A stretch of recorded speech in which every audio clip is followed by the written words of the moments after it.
وسلم مظہر اول مرسل خاتم صلی اللہ علیہ وسلم مظہر اول مرسل خاتم صلی اللہ علیہ وسلم کفر کی ظلمات جس نے الحمدللہ رب العالمین والصلاة والسلام على سید الانبیاء والمرسلین وعلى آلہ واصحابہ اجمعین اما بعد فاعوذ باللہ من الشیطان الرجیم بسم اللہ الرحمن الرحیم اقرأ باسم ربک الذی خلق خلق الانسان من علق اقرأ وربك الأكرم الذي علم بالقلم علم الإنسان ما لم يعلم وقال النبي صلى الله عليه وسلم طلب العلم فريضة على كل مسلم وقال اطلب العلم من المهد إلى اللحد أو كما قال عليه الصلاة والسلام حیرت ہے کہ تعلیم و ترقی میں ہے پیچھے حیرت ہے کہ تعلیم و ترقی میں ہے پیچھے جس قوم کا آغاز ہی اقرا سے ہوا تھا۔ محترم ناظرین، میرے بھائیوں، بزرگوں اور دوستوں، آج کی اس آن لائن نشست میں الحرا میڈیا گروپ اور حق کی آواز کے تحت تعلیم کے موضوع پر کچھ باتیں کرنے کا شرف عطا ہو رہا ہے۔ آج کی اس نشست میں میرا موضوع ہے دینی تعلیم کے ساتھ ساتھ عصری تعلیم کی ضرورت و اہمیت۔ موضوع کا انتخاب ہی یہ بتلاتا ہے کہ زندگی کے ہر شعبے میں دینی پہلو کا غلبہ ہمارا اولین فریضہ ہے۔ تو زندگی کی اہم ترین ضرورت علم کے لیے دینی پہلو بدرجہ اتم ضروری اور لازم ہے۔ محترم ناظرین، آپ یہ بات ذہن نشین کر لیں کہ علم کے تعلق سے جتنا واضح بیان اسلام کا ہے، کسی بھی قوم، کسی بھی دین، کسی بھی مذہب، کسی بھی ریفارمر کا نہیں ہے۔ تخلیق آدم کے بعد سے انسان کے لیے علم کا جو سلسلہ وَعَلَّمَ آدَمَ الْأَسْمَاءَ كُلَّهَا ثُمَّ عَرَضَهُمْ عَلَى الْمَلَائِكَةِ سے شروع ہوا تھا، وہ آج تک جاری و ساری ہے۔ قرآن کی پہلی وحی بھی اس کی شہادت پیش کرتی ہے کہ اقرأ باسم ربک الذی خلق، اور ہمارے پیارے آقا حضرت محمد صلی اللہ علیہ وسلم نے طلب العلم فریضۃ علی کل مسلم سے یہ مہر لگا دی کہ علم حاصل کرنا ہر مرد پر، ہر عورت پر، بچہ ہو یا بوڑھا، مرد ہو یا جوان، غریب ہو یا امیر، سرمایہ دار ہو یا فقیر، سب کو علم کا حاصل کرنا ضروری ہے۔ اور اس کی کوئی مدت اللہ کے حبیب صلی اللہ علیہ وسلم نے نہیں فرمائی، بلکہ فرمایا کہ اطلب العلم من المہد الی اللحد، کہ علم کا حاصل کرنا ہے بچپن سے لے کر کے بچپن تک علم کا حصول، اس کے لیے کوئی حد متعین نہیں، اور علم کا حاصل کرنا سب کے لیے بہت ہی آسان ہے، اس کے لیے کوئی عمر کی قید نہیں۔ اس کی کئی مثالیں پیش کی جا سکتی ہیں کہ دینی علوم کو بعضوں نے اپنے عمر کے آخری حصے میں حاصل کیا، اور بعض وہ ہیں جنہوں نے دنیاوی علوم کو اپنے عمر کے آخری حصے میں حاصل کیا۔ میرے بھائیوں، بزرگوں اور دوستوں، دینی علوم کے سلسلے میں کوئی بہانہ نہیں چلے گا کہ ہم نے بچپن میں دینی علوم حاصل نہ کیا، کہ بچپن میں ہمارے والدین نے دینی علوم کی طرف توجہ نہ دلائی، ہمارے والدین نے قرآن و حدیث کا علم ہمیں نہ سکھایا۔ اب مصروفیات کے اس دور میں، مشغولیات کے اس دور میں کیسے ممکن ہوگا؟ دوستو، یہ بہانے دل بہلانے کے لیے تو ہو سکتے ہیں، اس بہانے کے ذریعے سے ہم دل کو بہلا سکتے ہیں، لیکن انسان جب اپنی ایسی عمر کو پہنچتا ہے کہ وہ سمجھدار ہے، عقل و تمیز رکھتا ہے، اچھے برے کی تمیز کے اندر آ جاتی ہے، تو وہ دنیا کی آرائش و زیبائش کے لیے وہ تمام چیزیں کرتا ہے۔ وہ یہ نہیں کہتا کہ ہمارے والدین نے کاروبار نہیں کرایا تو ہم کاروبار نہیں کریں گے، وہ یہ نہیں کہتا کہ ہمارے والدین نے ہمارے لیے کوئی مکان بنا کر نہیں دیا تو ہم مکان نہیں بنائیں گے، بلکہ اس کے لیے محنتیں کرتا ہے، اس کے لیے مشقتیں کرتا ہے اور اس کے لیے تگ و دو کرتا ہے، رات رات دن دن اس کے لیے محنتیں مشقتیں کرتا رہتا ہے، یہاں تک کہ وہ عالیشان مکان تیار کرتا ہے، اپنے آرائش زیبائش اور تمام طرح کے آسائش کے لیے تمام سامان مہیا کرتا ہے۔ پھر کبھی وہ نہیں کہتا کہ ہمارے والدین نے ایسا نہیں کیا تھا تو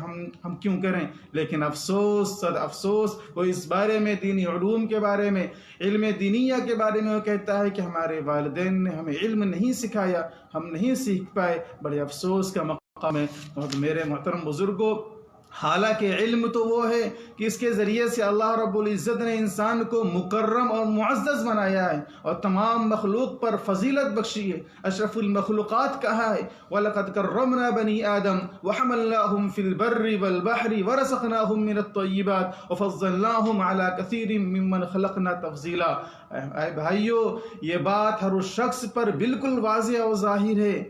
بالکل واضح اور ظاہر ہے، جو تھوڑا بھی عقل رکھتا ہو، تھوڑا بھی تمیز رکھتا ہو، اس کے اندر دانش و بینش کا وہ حامل ہو کہ تعلیم انسانی ضروریات میں سب سے اہم ترین ضرورت ہے اور روحانی فضائل میں سب سے بلند ترین فضیلت ہے۔ تعلیم ایک نور ہے، العلم نور۔ حضور صلی اللہ علیہ وسلم نے فرمایا کہ العلم نور، جس کی روشنی میں انسان اس دنیاوی زندگی کو، آخرت کی زندگی کو بسر کرتا ہے۔ تعلیم ایک روح ہے جس کے ذریعے سے قومیں زندہ رہتی ہیں۔ تعلیم دنیا و آخرت کی کامیابی کا ذریعہ ہے۔ تعلیم تو قرب الہی کا سامان ہے۔ انما یخشی اللہ من عبادہ العلماء، تعلیم تو علو مرتبہ کا زینہ ہے۔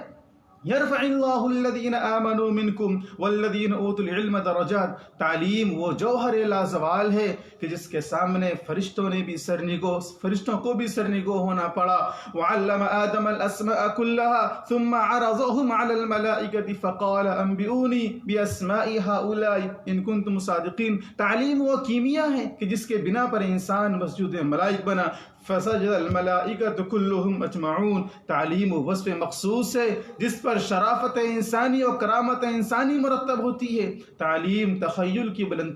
پروازی کا ذریعہ ہے، قوموں کی حیات کی بقا ہے، قوموں کی حیات ان کے تخیل پہ ہے موقوف۔ تعلیم حق و باطل، حلال و حرام، اچھائی و برائی، شریف و رذیل میں تمیز کا آلہ ہے۔ تعلیم کی بڑی فضیلت ہے قرآن و حدیث کے اندر، قل هل يستوي الذين يعلمون والذين لا يعلمون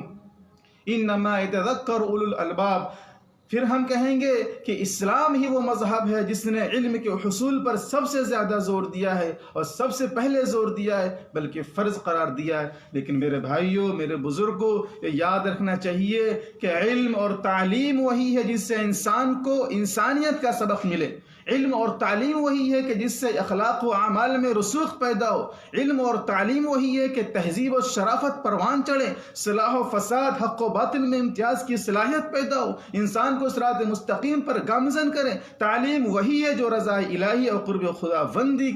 سے مالا مال کرے۔ اس کی کوئی پرواہ نہیں کہ وہ سائنس اور ٹیکنالوجی کے علوم ہوں، اس کی کوئی پرواہ نہیں کہ وہ طب و انجینئرنگ کے فنون ہوں، اس کی کوئی پرواہ نہیں کہ وہ تاریخ و فلسفہ کے اسباق ہوں یا زبان و ادب کے دروس ہوں۔ اگر یہ تمام علوم و فنون انسان کو اس مقصد تک پہنچاتے ہیں تو وہ قابل قدر ہیں، قابل تعریف ہیں، قابل قبول ہیں۔ علامہ اقبال نے اسی کی طرف اشارہ کرتے ہوئے کہا تھا کہ جوہر میں ہو لا الہ تو کیا خوف، جوہر میں ہو لا الہ تو کیا خوف، تعلیم ہو گو فرنگیانہ۔ محترم حضرات، ان علوم و فنون کے ذریعے سے ہمارے اسلاف نے اس کے اصل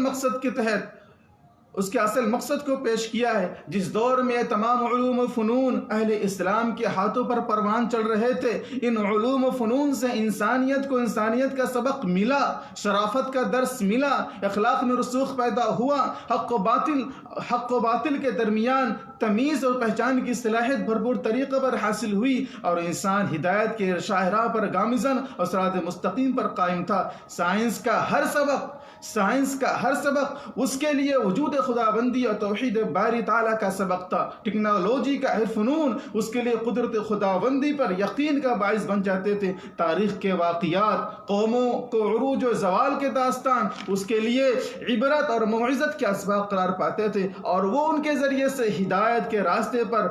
رضا الہی کے راستے پر قرب خداوندی کی دولت سے مالا مال ہوا کرتے تھے۔ لیکن دوستو، افسوس اور افسوس، جب یہ علوم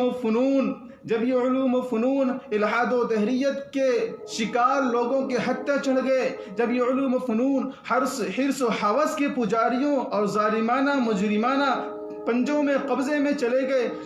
تو ان علوم و فنون کے اصل مقصد، اصل منشر کے خلاف استعمال کیا گیا۔ ان پجاریوں نے، ان